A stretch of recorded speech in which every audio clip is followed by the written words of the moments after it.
Folks, over the weekend, we have seen a whole lot of drama, lots of replaying or reimagining various things that Charlie Kirk said. Of course, he is the right-wing provocateur, co-founder of Turning Point USA, who was gunned down while speaking in Utah late last week. And there were lots of things happening over the weekend. And just it was amazing to actually watch these things unfold. You had many people on the right who are defending everything they had to say, saying, oh, this was a Christlike man, never said anything hateful or bigoted against anybody. Here's the U.S. Senator from Oklahoma saying that very thing on CNN. Senator, I want to start with you. You knew Charlie Kirk very well. You considered him a good friend. Charlie was made such an impact in such a short period of time. I mean, you think about this guy. He entered somewhat of the limelight just short time ago, 12 years ago. And he built this following that is just almost unheard of. And at 31, his voice has already been silenced because someone didn't agree with his political views. Unfortunately, there was a commentary on MSNBC that came out last night that said, hateful thoughts bring hateful words, turns into hateful actions. And I'm just saying, and he apologized. He didn't apologize, but what I'm saying, what I'm trying to make a point is Charlie didn't ever say anything hateful. He would debate with you, but he would debate with you on either historical constitutional facts or on his biblical beliefs, but he didn't belittle anybody. And he provided an opportunity for those with opposing views to have an opportunity to have a voice. Okay, so Mark Wayne Mullins said he did not belittle anybody and didn't say any hateful things. Really? Utah Governor Spencer Cox, he said something similar. Listen to this. I'm not saying we have to just sing Kumbaya and hold hands. What I'm saying is we actually should disagree. I think Charlie represented that better than anyone. Charlie said some very inflammatory things, and in some corners of the web, that's all people have heard. But he also said some other things about forgiveness. He said some amazing things about when things get dark, putting down our phones, reading scripture, going to church, talking to our neighbors. He said that we have to engage, and that's what I appreciate most about Charlie Kirk. Said if we don't keep talking, that's when the violence starts. Look, there are conflict entrepreneurs out there who benefit from radicalizing us, and I'm not one of those. I don't know that that's particularly helpful. But he is right at this: we need to find out how this happened, and we need to stop it from happening. Wow. Really, it's a lot more we're going to play for you, including what Vice President J.D. Vance had to say today. But right now, I want to bring up Joe Walsh, former Republican congressman from Illinois. And he was someone who was very much a part of the MAGA wing of the GOP. He knew Charlie Kirk as well. Joe, glad to have you here. I saw a lot of your commentary over the weekend. And Joe, the revisionist history is stunning. You knew a lot of the stuff that he said. You've heard it. For Mullen, for Cox, and for so many others, to say Charlie Kirk never belittled anybody, Charlie Kirk didn't use hateful rhetoric, he didn't use any racist rhetoric. Joe, we literally have video. We literally have audio. And then I was reading a couple of Instagram accounts where they said, oh, you didn't hear the full stuff, and it was all taken out of context. Really? Hey, look, Roland, good to be with you. I knew Charlie well, let's be clear, and I wish he were alive, right? Murder's horrible. Political violence is horrible. Charlie was a Christian nationalist. He was a white Christian nationalist. Of course he was divisive. Of course he was provocative. Look, I met him when he was 16. I was his political mentor way back then. But he signed on to MAGA. He got radicalized by MAGA, and he was one of the best, most effective, divisive MAGA voices. That's why he was so successful, Roland. And that's the thing, to me, that's crazy. We have eyes, we have ears, we understand, what went on here. And the reality is, that's why his following was what it was. And I heard the comments that he made about Congresswoman Jasmine Crockett and Michelle Obama and Supreme Court Justice Ketanji Brown Jackson and Congresswoman Maxine Waters and so many others talking about lacking the brain, the brain processing power. I know what he talked about when he talked about, frankly, great replacement theory and really complaining about immigration and really to keep this nation, frankly, a white country. We know what was said. And you're right. First of all, there's no justification for murder. There's no excuse for it. But what you have is you have this creation right now of martyrdom that, oh, how dare anyone say any of these things and how dare you speak that. And here's what just amazes me. The very people who say he was a free speech champion now don't want others to have free speech in criticizing what he and others have had to say.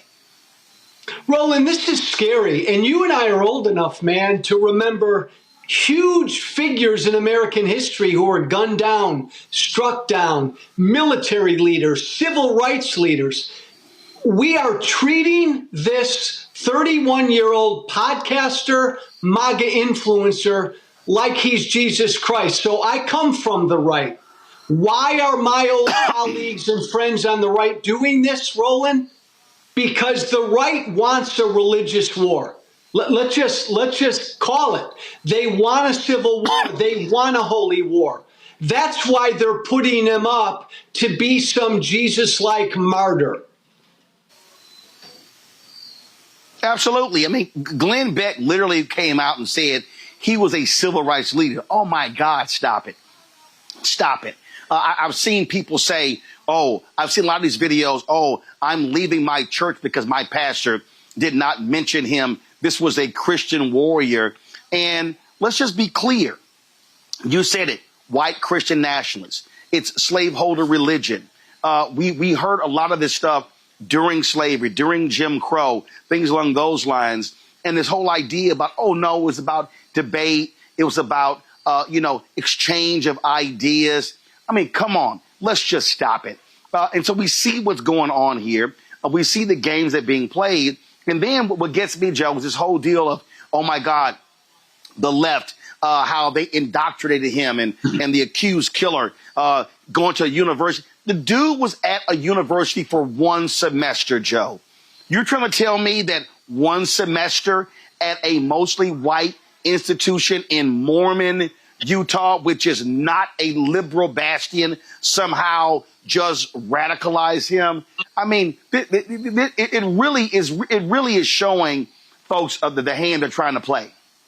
Yeah, and I think even on top of that, Roland, I think it was like some technical school. So it wasn't some crazy liberal arts school for a semester. Look, cut through all the BS. The Speaker of the House, Mike Johnson, has publicly said that America should be a white Christian country. This is what animates my former party. Roland, you know me, right? Tea Party Hellraiser. I don't come from the left. I left the Republican Party when the Republican Party became MAGA. And my fellow Democrats and folks on the left need to understand that the most powerful force in today's Republican Party is represented by what Charlie Kirk said. It is this drive to make America a white Christian nation.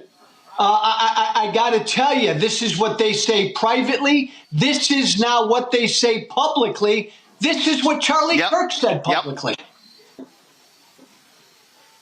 And Joe, again, one of the reasons I wanted to have you on, because you know these people very, very well. Yeah. You said it yourself. You were one of the strongest voices. You were one of the folks who understood the incendiary language when you were in Congress, when you had your radio show, and how people loved when you did it. And then when you chose to apologize for that and turn away from it, oh, my God, they literally have just tried to destroy you because of that. Yeah, again, you know the deal, Roland, right? I came out publicly against Trump 7 years.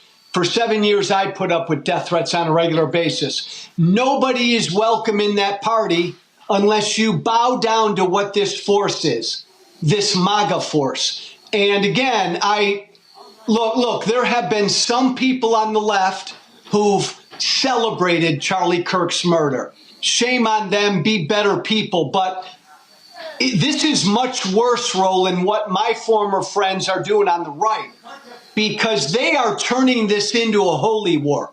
When you say we declare war on the left because of what some 22-year-old young guy did in Utah, and then you declare war on the whole left, that's a lot worse than celebrating Charlie Kirk's murder, because that's dishonest, but that's also inciting hate and violence. And Roland, look, Trump's an idiot.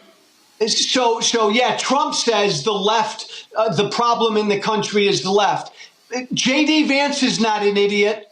What did J.D. Vance say today, right? He was subbing for Charlie Kirk on his radio show, and he spent the entire show going after the left, going after them, they, them. Man, Democrats need to wake up, Roland. This is a really serious deal by my former colleagues. The stuff that I hear privately from them right now, Roland, for the last 5 days, I mean, they want to go to war. This is a holy war. Oh, it absolutely is. And what really jumps out at me on this very thing here, Joe, and I've been saying this, I played the speech 2 weeks ago that mainstream media just ignored of Missouri Senator Eric Schmidt, who gave a speech at NatCon, Peter Thiel's group, where he literally gave a white nationalist speech, where he said our ancestors fought for this country to be ours and no one else. He was talking about white people. He was basically saying if you are Black, Latino, Asian American, or even Native American, America is not for you.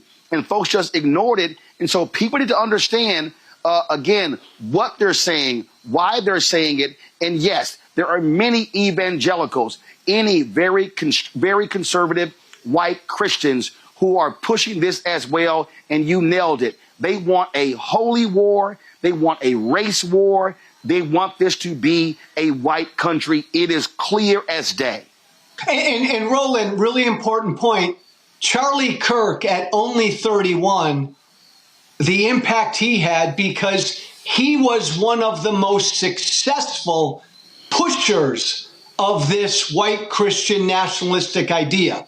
And so I think that's why all of his defenders are out there so strenuously denying he said anything divisive, because they know if you really go through Charlie Kirk's public record, everything he said about people of color and Black women and Muslims and gays and transgenders, if people took the time to go through all of that, and that was put out for average people to see, they'd be blown away by it. That's why his defenders are like supercharged right now. They don't want that record to be seen. Today, you mentioned, and I mentioned as well, Vice President J.D. Vance sitting in to do his show. And listen to this man just blatantly lie, Joe. Play it. I read a story in The Nation magazine about my dear friend Charlie Kirk. Now, The Nation isn't a fringe blog. It's a well-funded, well-respected magazine whose publishing history goes back to the American Civil War. George Soros's Open Society Foundation funds this magazine, as does the Ford Foundation and many other wealthy titans of the American progressive movement. The writer accuses Charlie of saying, and I quote, "Black women do not have brain processing power to be taken seriously." But if you go and watch the clip, the very clip she links to, you realize he never said anything like that. He never uttered those words. He made an argument against affirmative action as a policy. He criticized a specific Supreme Court justice as an individual. He never said anything about Black women as a group. He made an argument for judging people of all races and backgrounds by their own individual merits. Bullshit. Okay, Joe, this is actually what he said. No, Roland, that's utter bullshit. In fact, you know, if we would have said 3 weeks ago, Blake, if we would have said that Joy Reid and Michelle Obama and Sheila Jackson Lee and Ketanji Brown Jackson were affirmative action picks, we would have been called the racist.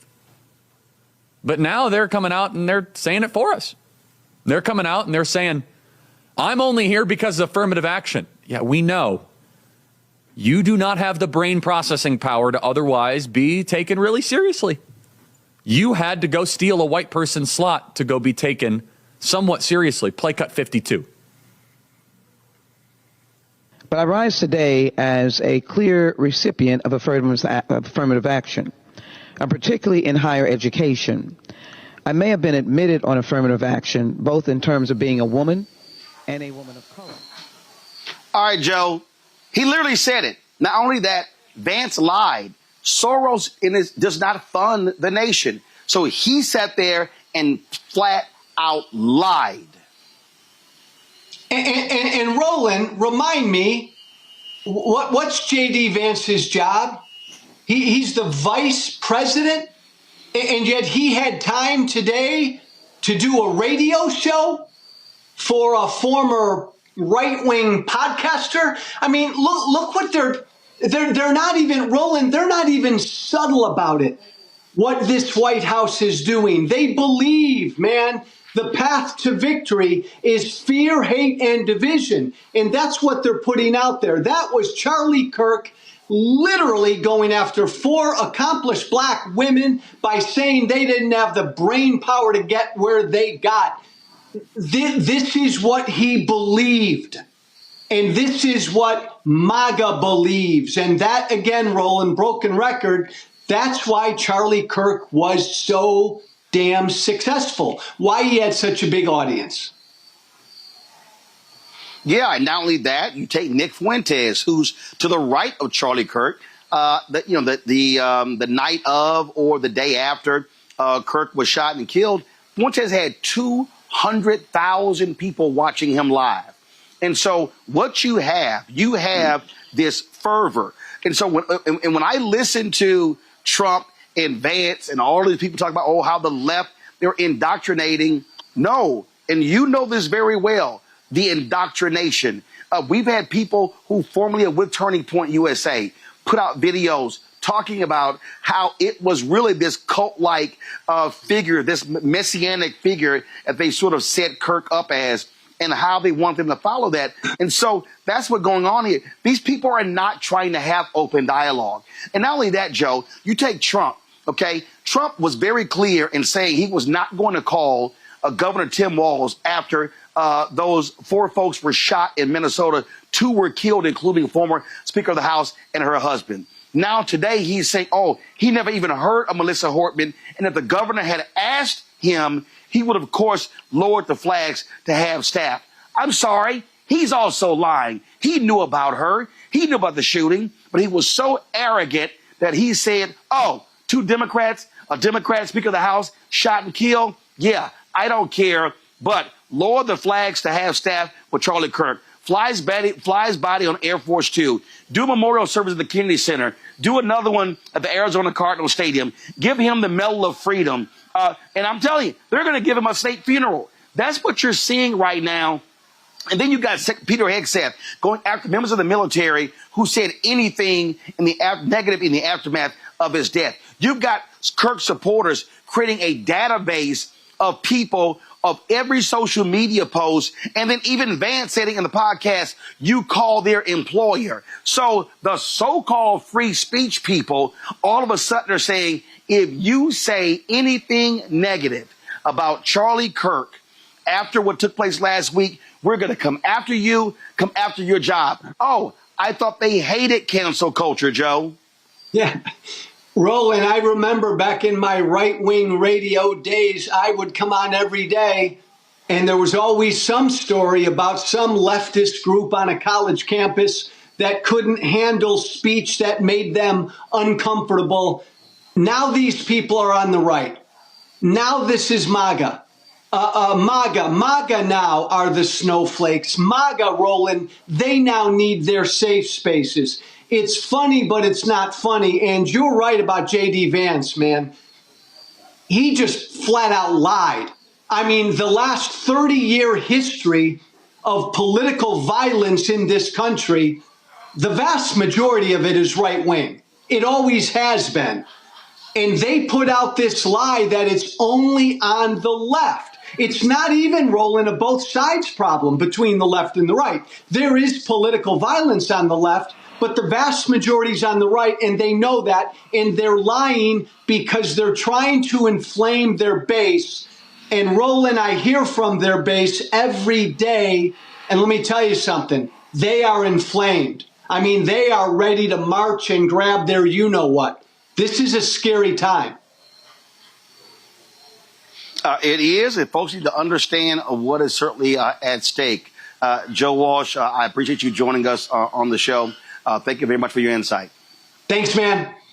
Hello, I'm Isaac Hayes III, founder and CEO of Fanbase, and I'm here with a very important message. We are at a turning point in the Black community where we must have equity in the apps we use that scale to billions of dollars. But this time, we own the infrastructure, we own the culture, and we shape the future. And Fanbase is the future. Fanbase combines the free functionality of Instagram, TikTok, and YouTube into an all-in-one platform built for the evolution of social media and monetization. With over 1.4 million users, that's real proof that we are shifting the conversation of tech ownership and equity for creators. So right now, I want you to go to startengine.com/fanbase and invest today. The minimum to invest is $399. That gets you 60 shares of stock in Fanbase at $665 a share. This marks a turning point in Black ownership of social media. If we don't take this opportunity to own social media right now, we will always be customers to our own creations. And that can't go on. So once again, go to startengine.com/fanbase and invest today. We must own the platforms where our voices live, our stories matter, and where our culture drives the world. Thank you.